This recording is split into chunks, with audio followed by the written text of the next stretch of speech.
Chinenye, this village is so peaceful and beautiful. Please, where is your mother? We would love to greet her. A simple question. A question that will have filled the mother's heart with pride. She smiled because she believed that her daughter was about to introduce her to the world. Don't mind this woman. She's my grandmother. Your grandmother? I thought you told us your family lives here. Did you hear that? She did not say, "This is my mother." She said, "This is my grandmother." A woman that gave her life. Years of sacrifice have become years of suffering in a single sentence. Yes. This is only my grandmother's house. Chin in hand. Listen very carefully. This is not the sound of an angry mother.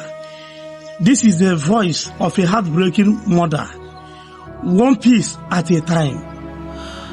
After everything, after all these years of selling Akara, this is who I have become. Oh God! Some words can be forgiven but never forgotten. Some wounds cannot be seen but last forever. Is it a crime to be a mother? My God! What have I done to deserve this kind of pain? I carried you in my womb. I carried you on my back. I carried your future in my prayers. I stood beside hot oil at Isati. I fried Akara when the rain was pouring. My clothes became swanty riches. Back and for chat. My hurts. But before you judge Chinenye, you need to listen to the story behind the burnt hand, the sacrifice, the sleepless night, the suffering that built the future she's ashamed of. This is the story of Mama Akara. Every scar tells a story. Every sacrifice leaves a lesson. Welcome to Today True Life Story by Authority Voice. Subscribe, like, share, and journey with us through stories that inspire, educate, and change lives. There are wounds that no knife can inflict. There are scars that no doctor can heal. And there are words, just a few ordinary words, powerful enough to destroy a mother's heart forever. Imagine waking up every single day before the first cock crows, while the whole village is still asleep. You are already outside, lighting a charcoal stove. The smoke burns your eyes until they become red. Hot oil splashes onto your hands, leaving scars that never truly heal. Yet every morning, you return to that same roadside.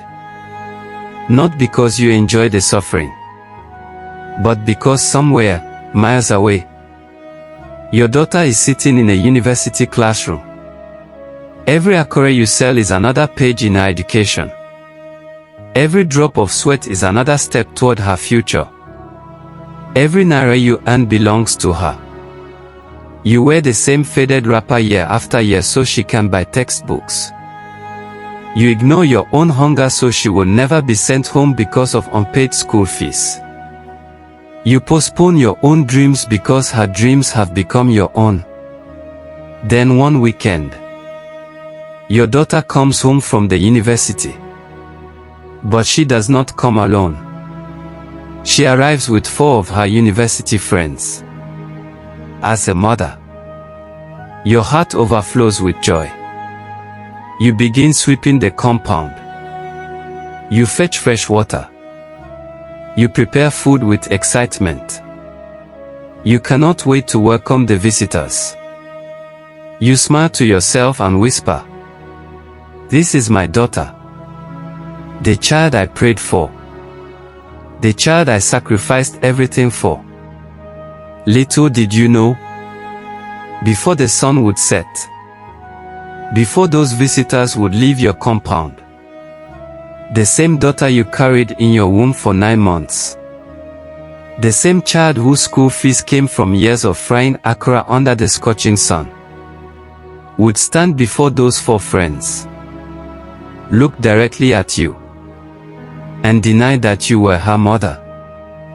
What happened that afternoon was so heartbreaking that even the wind seemed to stop blowing. The birds became silent, and a mother's heart was shattered into pieces. This is not a fictional story. This is a true life story. Before you judge anyone in this story, stay with me until the very end. Because sometimes, the people who make the greatest sacrifices receive the deepest wounds. In a quiet village in Anambra State lived a woman whose name hardly mattered. Because this story is bigger than her name. It is about her love. It is about her sacrifice. The villagers simply called her Mama Akara. Every morning, long before the first cock crowed, she was already awake. While darkness still covered the village, she washed the beans she had soaked overnight. She peeled them patiently with tired hands. She ground them into smooth paste. She mixed onions, pepper, and just enough salt. Not because she wanted luxury, but because she wanted customers to return. When the charcoal finally caught fire, she placed the large black frying pan over the flames. As the hot oil began to bubble, she quietly whispered the same prayer she had prayed for years. Lord, let today's sales be enough. Enough to buy food. Enough to pay school fees. Enough to keep her daughter in school. The smoke entered her eyes. The heat burned her face. The hot oil splashed onto her hands again and again. Each scar told a story. Each burn carried a sacrifice. Yet she never complained. Because every akara she sowed had only one purpose. My daughter must graduate. That sentence became her daily prayer. The villagers often wondered where Mama Akara found her strength. Every day looked the same. Before sunrise, she was already standing beside the hot oil. By afternoon, the scorching sun had soaked her blouse with sweat. By evening, she returned home exhausted, carrying only a small nylon bag containing the little money she had managed to make. Yet, whenever anyone asked how she was coping, she always smiled. A smile that hid years of pain. God will help me, she would say. My daughter will finish school. Many people advised her. Mama Akara, let Chioma learn a trade. University is too expensive. How long can you continue like this? She would only shake her head gently. I may be poor today, but poverty will not have the final say over my daughter's life. Education is the inheritance I can give her. Whenever school fees were announced, her heart became restless. She counted every naira she had. Again. And again. And again. Sometimes, the money was not enough. She borrowed from neighbors. She promised to repay them after market day. Sometimes she sold one of her wrappers. Sometimes she walked long distances because she couldn't afford transport fare. Sometimes, she slept hungry.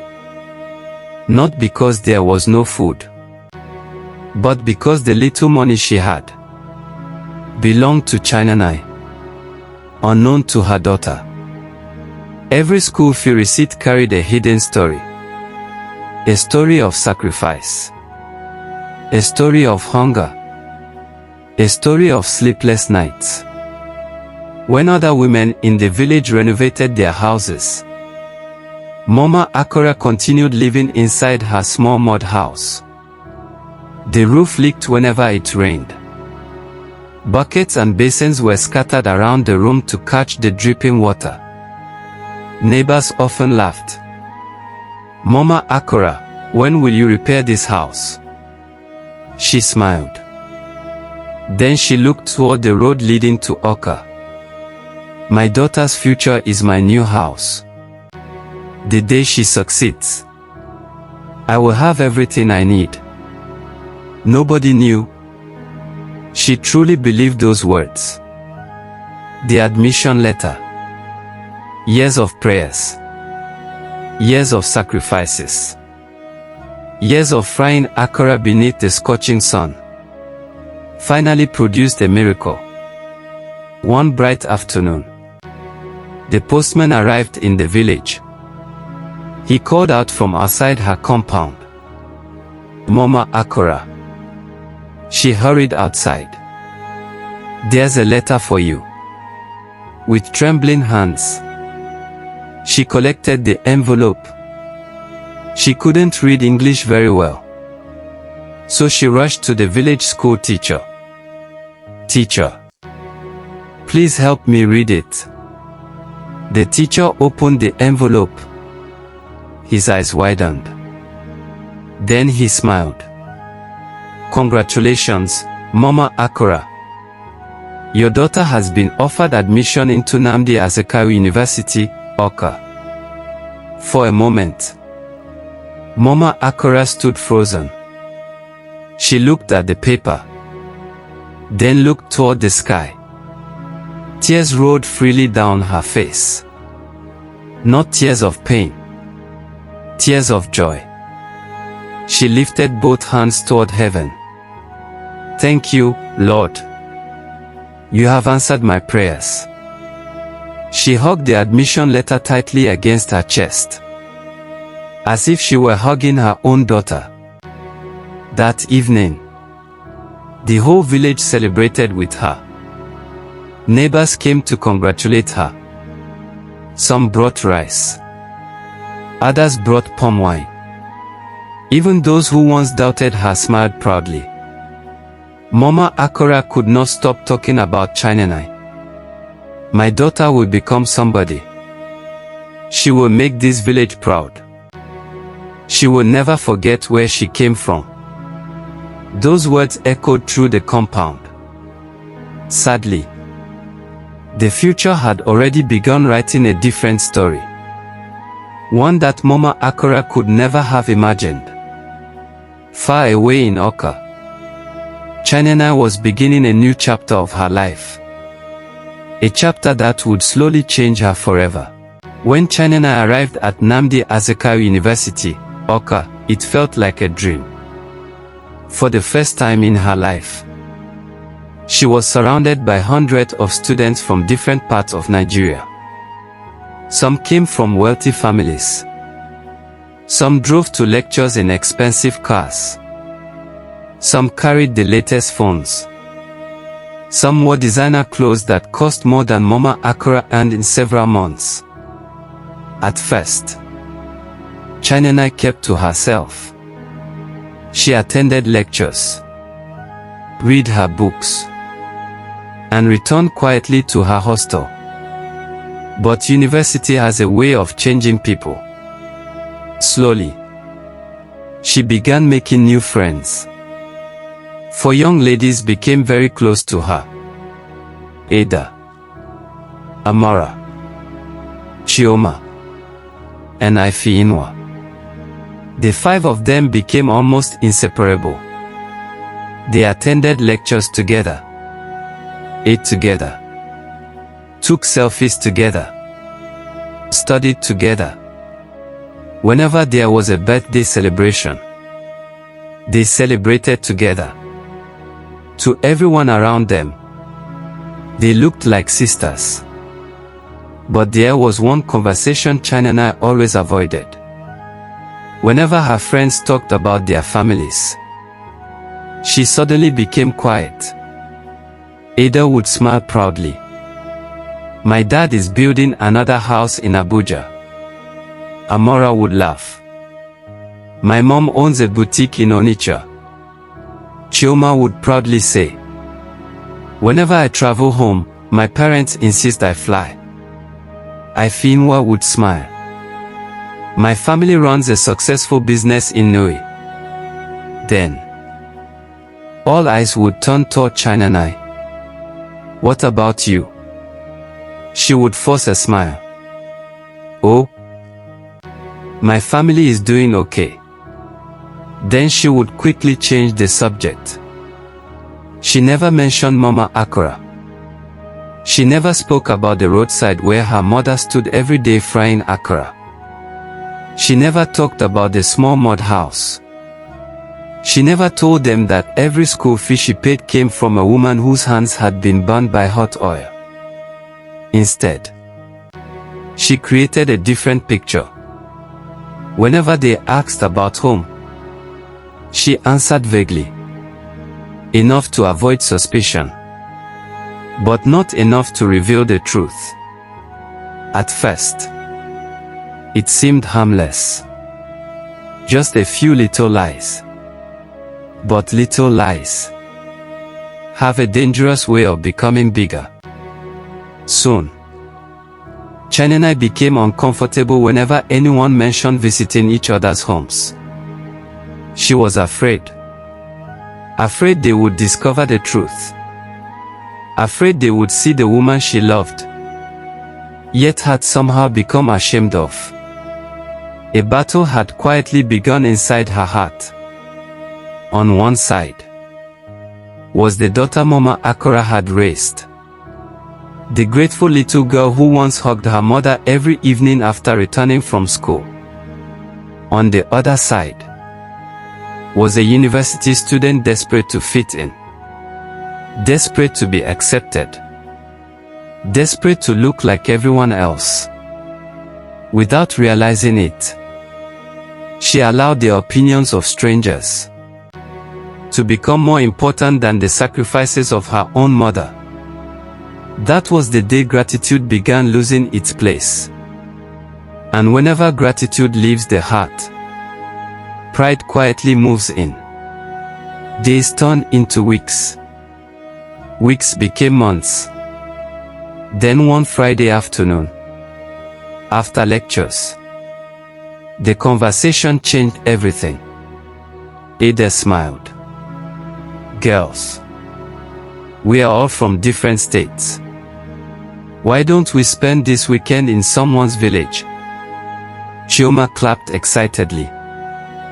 That sounds like fun. Amara laughed. Yes. Let's experience real village life.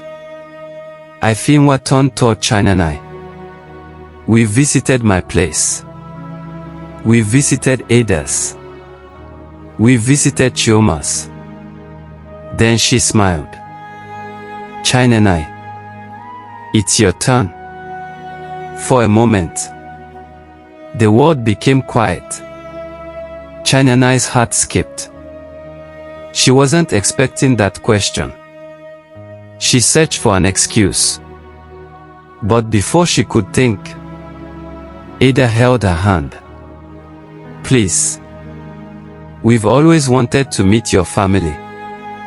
You talk so little about them. All four girls smiled with excitement. Inside, Chioma and I was terrified.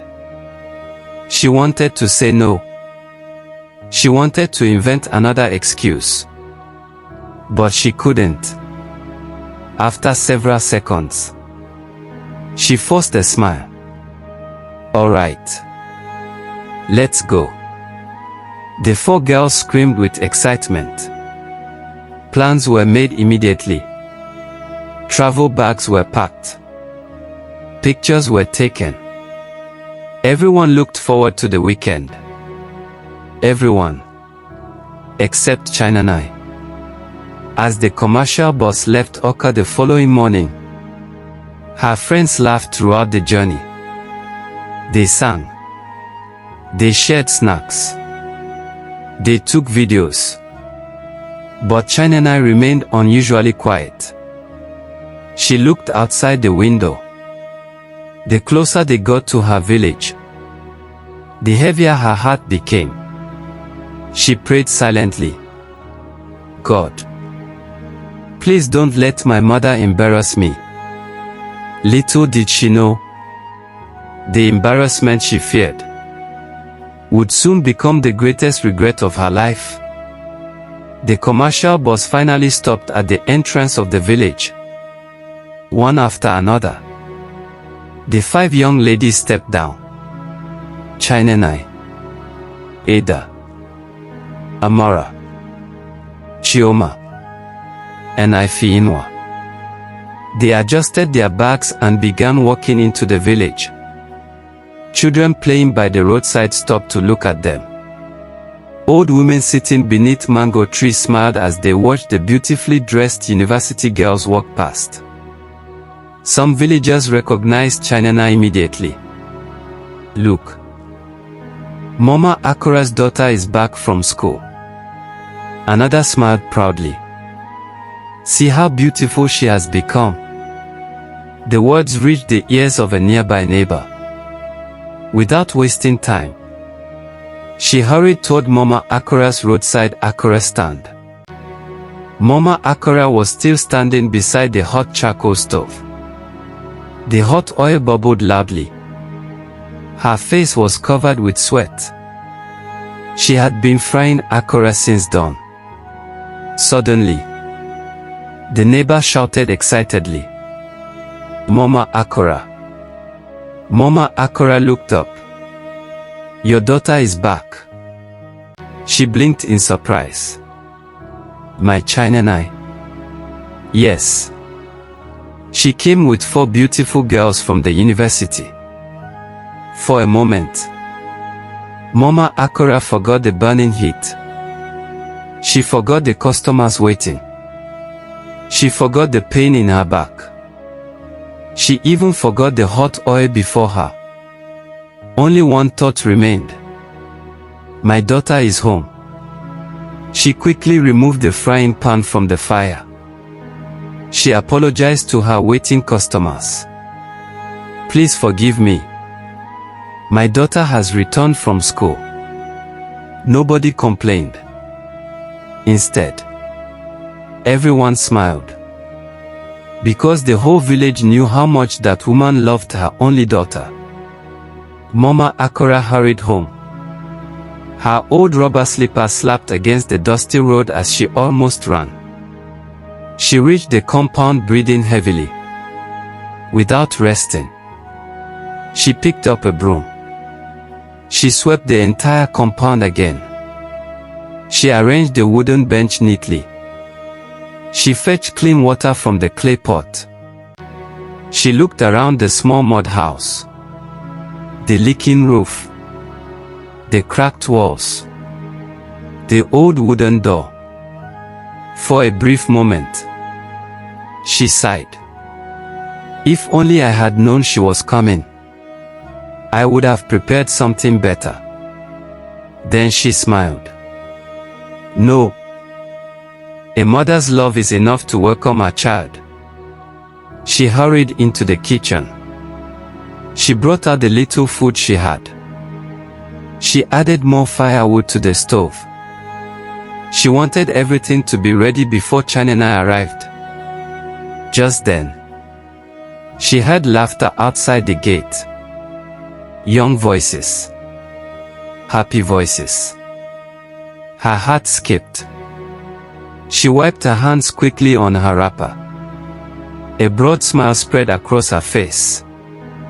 She rushed outside. There, standing at the entrance, was Chinenai, looking more beautiful than ever. She wore a fitted black long-sleeve top, light blue jeans, white sneakers, and carried a stylish black handbag. Standing beside her were her 4 university friends: Ada, Amara, Chioma, and Ifeinwa, all beautifully dressed. Mama Akara's eyes immediately filled with joyful tears. She stretched out both arms. Her voice trembled with excitement. Chinenai, my daughter. For a brief second, she expected Chinenai to run into her arms, just as she always did when she was younger. But Chinenai remained where she stood. She forced a smile. Her eyes moved nervously from her mother to her friends, then back again. Mama Akara noticed it, but she ignored it. She believed her daughter was simply shy. The 5 young women entered the compound. Mama Akara smiled warmly. "Welcome, my children. You are all welcome." The girls smiled politely. Ada looked around the peaceful compound. The tall palm trees. The old mud house. She smiled. "Chinanai, your village is so peaceful." Everyone smiled. No one knew that within the next few moments, a simple question would shatter a mother's heart forever. The compound became quiet. A gentle breeze moved through the palm trees. The afternoon sun cast long shadows across the dusty ground. Mama Akara stood a few steps away from the 5 young ladies. Her face glowed with pride. She folded her hands gently in front of her. She couldn't stop smiling. For years, she had imagined this very moment. The day her educated daughter would proudly introduce her to her friends. The day she would hear the words, "This is my mother." That alone would have been enough reward for every sacrifice she had ever made. Ada looked around the compound once again. She admired the peaceful atmosphere. Then she turned toward Chinanai with a warm smile. "Chinanai, your village is beautiful." She looked around once more. Then she asked politely, "Please, where is your mother?" Silence. For a brief moment, nobody spoke. Mama Akara's smile grew even wider. She looked lovingly at her daughter. She waited. Her heart beat faster. She imagined Chinanai smiling proudly before saying, "Mama, come and meet my friends." Instead, something changed. Chinanai's smile disappeared. She gripped her handbag tightly. Her breathing became heavier. She looked at her mother, then quickly looked away. She glanced at Ada, then at Tamara, then at Chioma, then at Ifinwa. Fear slowly replaced confidence. Inside her heart, 2 voices were fighting. One whispered, "Tell them the truth." The other whispered louder, "What if they laugh at you?" She swallowed nervously. Mama Akara noticed the hesitation, but she still smiled. She believed her daughter was simply overwhelmed with happiness. Then Amara laughed gently. "Chinanai, we've been asking, where is your mom?" Mama Akara chuckled softly. She nodded toward her daughter, almost as if encouraging her. "Answer them, my daughter." Another painful silence followed. Chinanai forced a smile. A smile that never reached her eyes. She pointed slightly toward Mama Akara without looking directly at her. Then she spoke. Slowly. Calmly. As if the words meant nothing. "Oh, don't mind this woman." Another pause. Then came the sentence that changed everything. "She's my grandmother." The word stopped. The compound became completely silent. Even the laughter of children playing outside seemed to disappear. Mama Akara blinked slowly. She wasn't sure she had heard correctly. Her smile remained on her face. But it no longer carried joy. It carried confusion. She took one slow step forward. Her voice was barely above a whisper. Chioma, what did you just say? Before Mama Akara could gather herself, Chioma looked confused. She frowned slightly. Your grandmother. I thought you told us your family lives here. Chioma laughed awkwardly, still avoiding her mother's eyes, still pretending nothing was wrong. Yes. This is only my grandmother's house. She pointed toward the mud house. My mother isn't around. Then, the words became even more painful. Our real family house is somewhere else. Mama Akara's smile disappeared completely. The excitement that had filled her heart only moments earlier collapsed into unbearable pain. Her lips trembled. Her breathing became uneven. Her eyes slowly filled with tears. One trembling hand rose to her chest, as though trying to hold together a heart that had just been shattered. She looked at Chioma, not with anger, not with hatred, but with disbelief.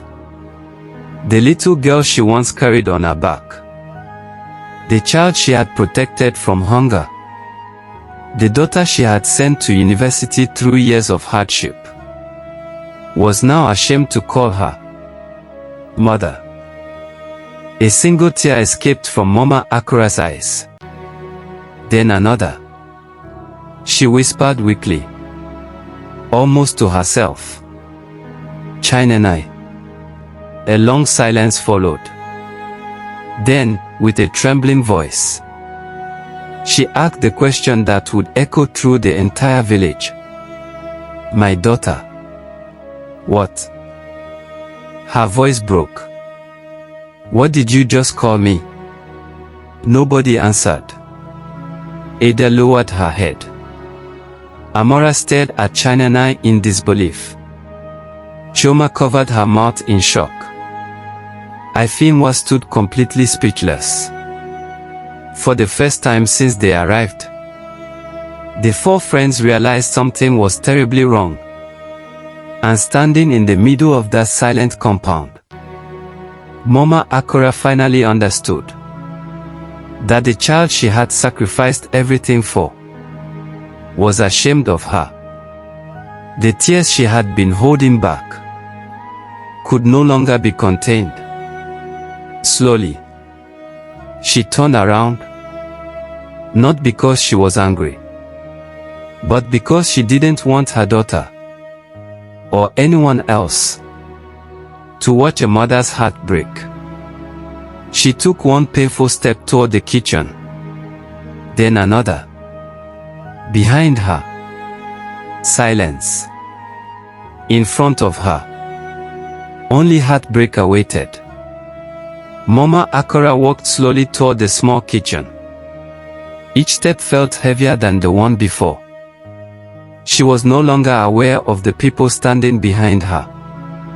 She no longer cared about the food she had prepared. She no longer heard the voices around her. All she could hear was the sentence that kept echoing inside her heart. She's my grandmother. She reached the kitchen, placed one trembling hand against the mud wall, and finally, the tears she had been fighting began to fall. Not ordinary tears. These were tears that had been born from years of sacrifice, years of hunger, years of pain, years of hope. She covered her mouth with the edge of her wrapper so no one outside would hear her crying. But a broken heart cannot hide its pain forever. Her shoulders shook. Her knees became weak. Slowly, she sank onto the small wooden stool beside the charcoal stove. The same stove that had burned her hands for years. The same stove that had paid Chioma's school fees. The charcoal had almost gone cold. The smoke still rose gently into the evening sky. Mama Akara looked at her scarred hands. She turned them over slowly. She remembered every burn, every blister, every scar. Each one had a story. Each one carried Chianana's name. She lifted her tear-filled eyes toward the sky. Her lips trembled. Then she spoke. "Oh God." Long pause. "Is it now a crime?" Her voice broke. "To become a mother?" She wiped her tears. But more kept coming. "Father in heaven, what have I done to deserve this kind of pain?" Her breathing became heavier. She looked at her hands again. These hands. She stretched them before her. These hands fried Akara before sunrise. These hands fried Akara under the scorching sun. These hands fried Akara when the rain refused to stop. She closed her eyes. Fresh tears rolled down her cheeks.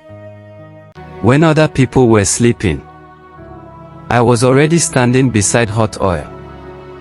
When my body was tired, I kept walking.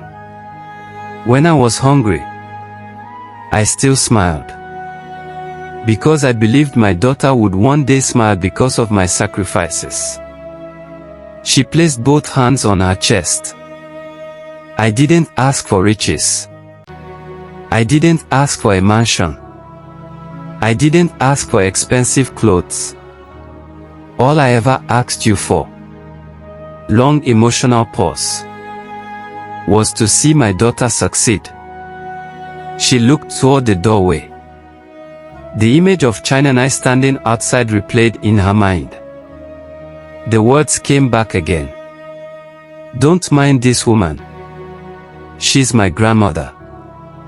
Mama Akara broke down completely. She cried without restraint.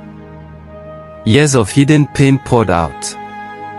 "Lord, if poverty is my offense, I accept it. If suffering is my portion, I accept it.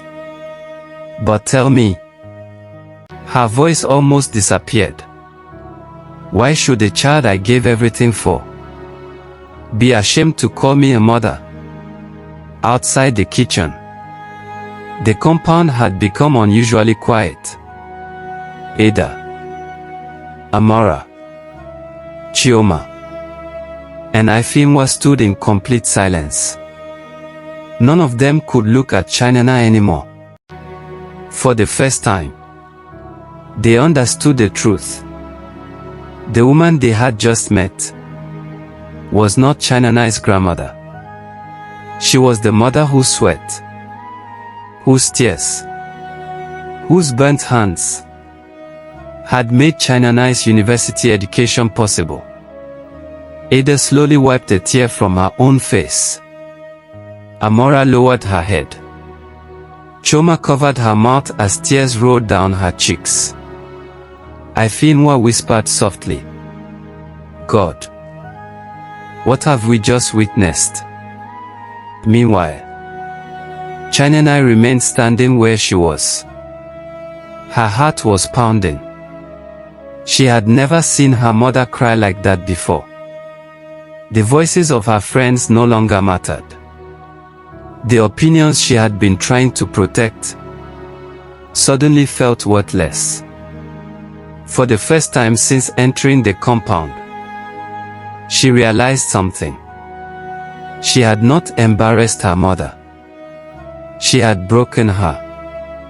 And that realization would haunt her for the rest of her life.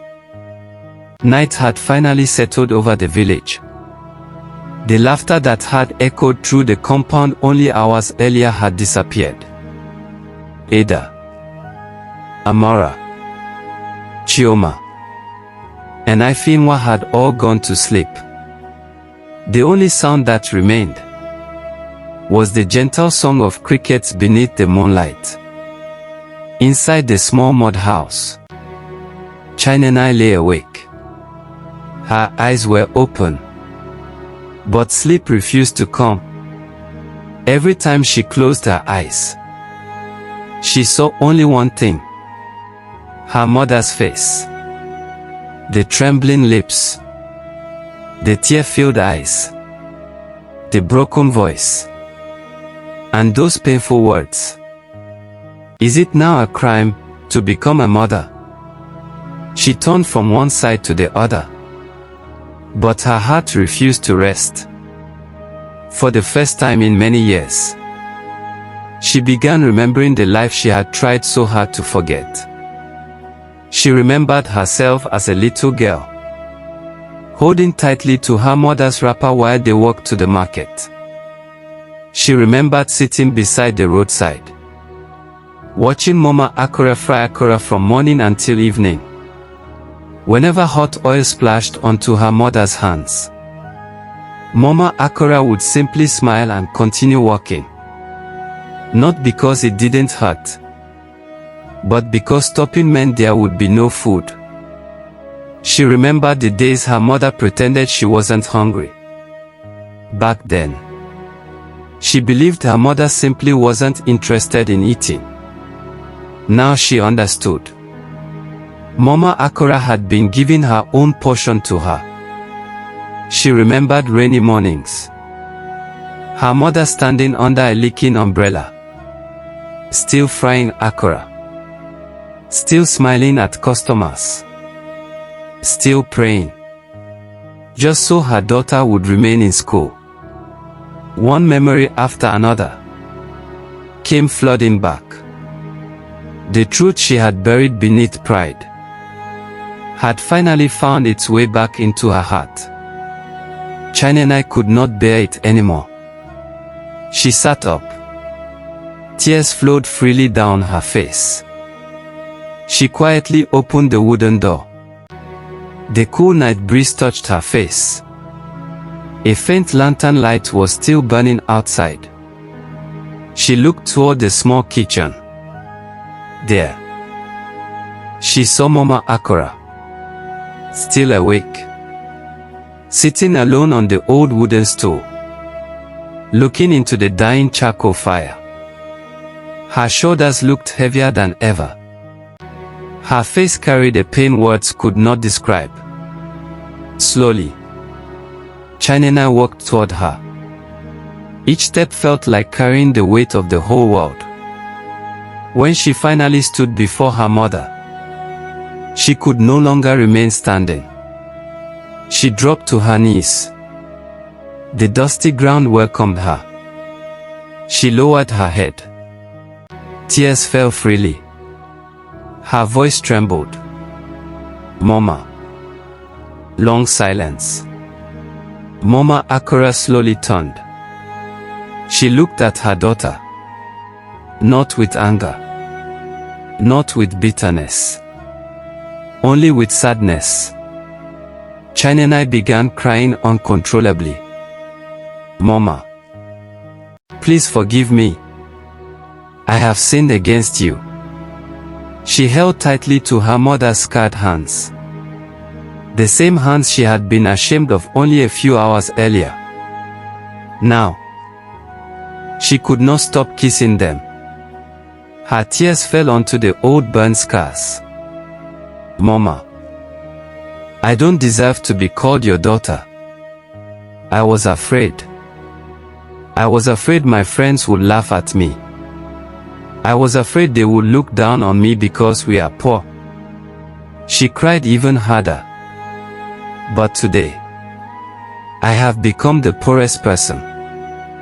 Because I almost lost the greatest treasure God ever gave me. Mama Akara remained silent. She allowed her daughter to cry.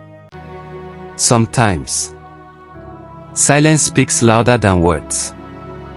After several moments, Mama Akara gently lifted Chioma's face. She wiped away her tears with the edge of her faded wrapper. Then she spoke softly. very softly. My daughter. Look at me. Chioma slowly raised her eyes. Mama Akara looked deep into them. Then she asked the question that would remain in Chioma's heart forever. Tell me honestly, what exactly did I do that made you ashamed to call me your mother? Silence. Complete silence. Chioma opened her mouth, but no words came out. She wanted to answer. She wanted to explain. But there was no explanation that could justify what she had done. Mama Akara continued. Did I refuse to train you? Did I abandon you when you were a child? Did I ever tell you that I was tired of suffering for you? She gently raised both of her hands. The lantern light revealed every scar, every burn, every wrinkle. Look carefully at these hands. These are not the hands of a rich woman. These are the hands of a mother. Every scar on these hands paid for part of your education. Every burn carries a memory of the future I wanted for you. She smiled sadly. I may not know how to speak big English. I may not own a beautiful house. I may not wear expensive clothes. But I gave you something far more valuable. She placed one hand gently on Chioma's head. I gave you my life. Those words shattered whatever pride remained inside Chioma.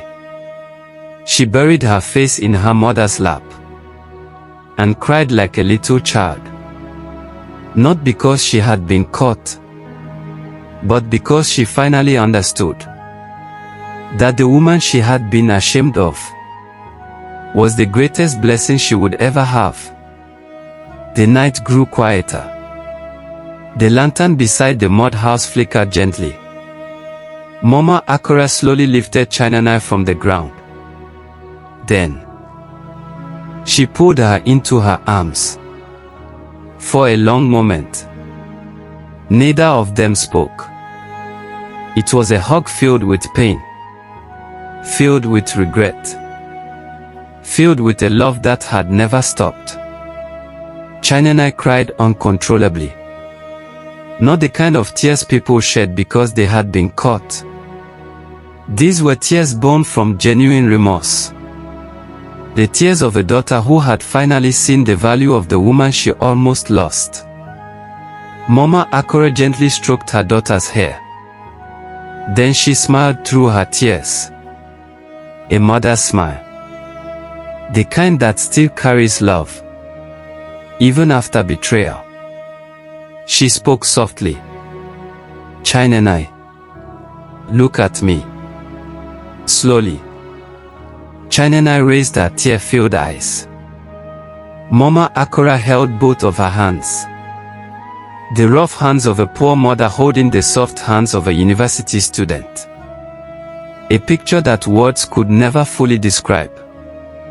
She smiled gently. My daughter. Money can build a beautiful house, but it cannot build a mother's love. Education can change the way you speak, but it should never change the way you treat the people who raised you. She looked toward the sleeping village, then back at Chioma. Never allow anyone to make you ashamed of your beginning. Every great tree you see today once grew from a seed hidden beneath the soil. If the tree becomes ashamed of its roots, it will eventually die. Chioma cried even harder. She held her mother's hands against her face. Mama, I don't deserve your forgiveness. Mama Akara gently shook her head. Every child makes mistakes, but wisdom comes when we learn from them. Just then, soft footsteps approached. Ada, Amara, Chioma, and Ifiinwa. The 4 young women had been awake. They had had almost everything. None of them could return to sleep. They slowly walked toward Mama Akara, one after another. They knelt respectfully before her. Ada spoke first. Her voice was shaking. "Mama, please forgive us. We didn't know." Amara wiped away her tears. "If we had known everything you went through, we would never have allowed this to happen." Chioma lowered her head. "Today, you have taught us what true motherhood means." Ifeanyi held Mama Akara's scarred hands gently. She looked at the burn marks. Fresh tears filled her eyes. "Mama, these hands are more beautiful than any expensive jewelry, because they built someone's future." Mama Akara smiled. Not because the pain had disappeared, but because understanding had finally replaced shame. She looked at all 5 young women standing before her. Then she said something none of them would ever forget. "Listen carefully, my daughters. Never measure your parents by what they own. Measure them by what they gave up, so you could become who you are." She pointed gently toward her roadside Akara stand. "That little roadside was my office. That frying pan was my bank. That hot oil was my investment. And every Akara I sold was another brick laid in Chinenai's future." Everyone stood in complete silence. Even the wind seemed to pause. Mama Akara looked toward the sky, then smiled. "One day, you will all become mothers. On that day, you will understand that there is no love on earth greater than the love of a mother who sacrifices everything for her child." The first cock crowed. Morning had come. As the sun slowly rose over the village, Mama Akara did what she had always done. She tied her faded blue and brown wrapper, covered her head with her old brown scarf, picked up her frying pan, and walked quietly to her roadside Akara stand. Life had to continue. The charcoal fire came alive once again. The oil began to bubble. But this time, Chinenai did not remain behind.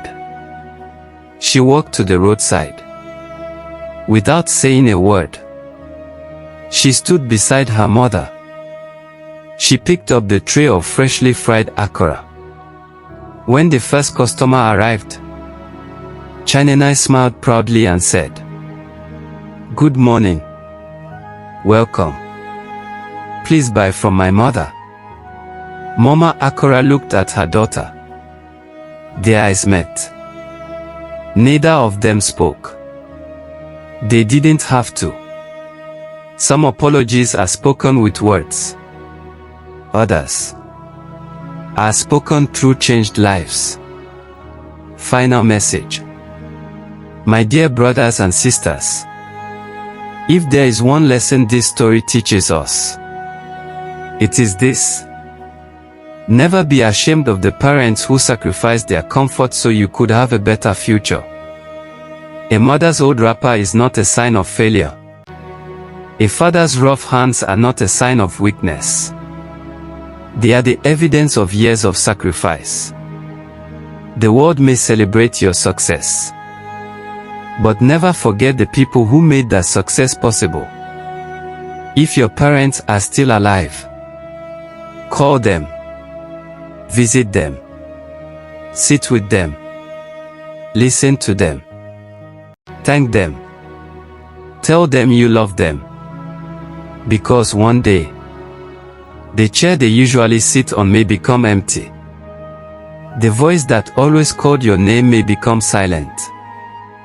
And all that will remain will be memories. Do not wait until regret becomes your companion. Honor your parents while they are still here. Love them while they can still hear your voice. Celebrate them while they can still smile at your presence. Because no matter how poor a mother may be, she deserves the greatest title any child can give. My mother. Thank you for listening. May God bless every hardworking mother, every sacrificing father, and every child who chooses gratitude over pride. Amen.